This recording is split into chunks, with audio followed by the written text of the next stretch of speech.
வணக்கம். நீங்க எப்பவாவது HbAg பாசிட்டிவ் அப்படிங்கிற வார்த்தையை கேள்விப்பட்டிருக்கீங்களா?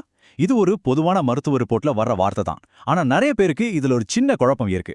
சோ, இன்னைக்கு அதோட உண்மையான அர்த்தம் என்ன, அது எதை குறிக்குதுன்னு ரொம்ப சிம்பிளா தெளிவா நாம புரிஞ்சுக்க போறோம். வாங்க இத பத்தி இன்னும் விரிவா பார்க்கலாம். முதல்ல இந்த நம்பரை பாருங்க. 296 மில்லியன். இது ஏதோ ஒரு சாதாரண நம்பர் கிடையாது. உலகம் முழுக்க நாள்பட்ட ஹெப்படைட்டிஸ் பி நோயோட வாழ்ந்துட்டு இருக்கிற மக்களோட எண்ணிக்கை இது. அப்ப பாத்துக்கோங்க, இந்த டாபிக் எவ்வளவு முக்கியம், இதை பத்தி நாம ஏன் கண்டிப்பா தெரிஞ்சுக்கணும்னு இந்த ஒரு நம்பரே நமக்கு புரிய வைக்குது இல்லையா? சரி, இவ்ளோ பெரிய பிரச்சனைக்கு காரணம் என்ன? அது ஒரு வைரஸ்.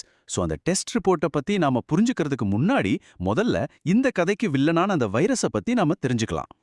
வாங்க இந்த ஹெப்படைட்டிஸ் பி வைரஸ், அதாவது HPV-ய சந்திப்போம். இது ஹெப்பாட்னாவிரிடே அப்படிங்கிற குடும்பத்தை சேர்ந்தது. இது எப்படி பரவுதுன்னா, முக்கியமா ரத்தம் மாதிரி உடம்புல இருக்க தொட்டு திரவங்கள் மூலமா தான். அதாவது பாதுகாப்பற்ற உடல் உறவு, ஒருத்தர் பயன்படுத்தின ஊசியை இன்னொருத்தர் பயன்படுத்துறது, அப்புறம் பிரசவத்தின் போது அம்மா கிட்ட இருந்து குழந்தைக்கு கூட இது பரவலாம். இப்போ இந்த வைரஸை நம்ம உடம்பு எப்படி கண்டுபிடிக்குது, டாக்டர்ஸ் எப்படி டெஸ்ட் பண்றாங்கன்னு ஒரு சூப்பரான உதாரணத்தோட சொல்றேன். இந்த வைரஸோட உடம்புக்கு மேல ஒரு புரோட்டீன் இருக்கும். அதை நீங்க அந்த வைரஸோட ஒரு அடையாள அட்டை, அதாவது ஐடி கார்டு மாதிரி நினைச்சுக்கோங்க. நம்ம டெஸ்ட்ல நம்ம தேடுறதே இந்த ஐடி கார்டை தான். நாம இப்போ ஐடி கார்டுன்னு சொன்னோம்ல, அதுக்கு மெடிக்கல் பேர் தான் HBsAg. இதுக்கு முழு அர்த்தம் ஹெப்படைட்டிஸ் பி சர்ஃபேஸ் ஆன்டிஜன். இது வைரஸோட மேற்பரப்புல இருக்கிற ஒரு புரோட்டீன்.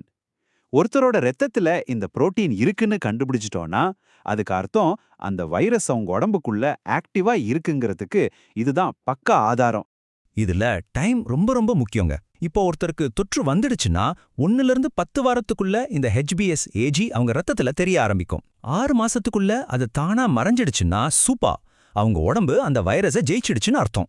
ஆனா 6 மாசத்துக்கும் மேல அந்த ஐடி கார்டு ரத்தத்திலே இருந்துச்சுன்னா அப்போதான் அதை நாள்பட்ட தொற்று நோய், அதாவது கிரானிக் இன்ஃபெக்ஷன் சொல்றோம்.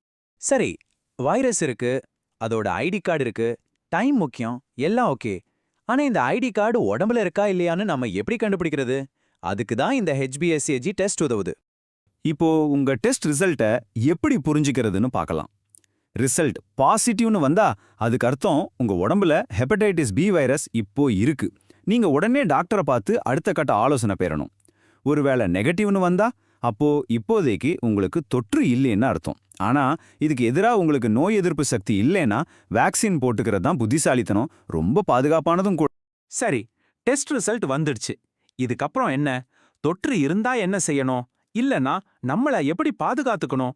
இந்த 2 விஷயத்தையும் இப்ப நாம பார்க்கலாம். HbSAg பாசிட்டிவ்னு ரிசல்ட் வந்தா பயப்பட தேவையில்லை. இது ஒரு முடிவல்ல, ஒரு ஆரம்பம் தான். அதாவது நோயை சரியா நிர்வகிக்கிறதுக்கான ஆரம்பம். இதுல என்ன பண்ணுவாங்கன்னா, உங்க கல்லீரல் சரியா வேலை செய்யுதான்னு தொடர்ந்து செக் பண்ணுவாங்க. தேவைப்பட்டா வைரஸை கட்டுப்படுத்த ஆன்டிவைரல் மருந்துகளும் கொடுப்பாங்க.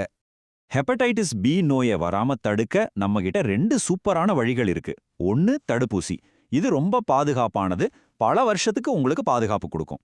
2வது ஸ்கிரீனிங், அதாவது பரிசோதனை. முக்கியமா கர்ப்பிணி பெண்கள், அதிக ரிஸ்க்ல இருக்கிறவங்க எல்லாம் அப்பப்போ டெஸ்ட் பண்ணிக்கிறது ரொம்ப அவசியம். மறக்காதீங்க, இது நம்மால தடுக்கக்கூடிய ஒரு நோய் தான். அப்போ யாருக்கெல்லாம் இந்த ரிஸ்க் அதிகம்னு கேக்குறீங்களா?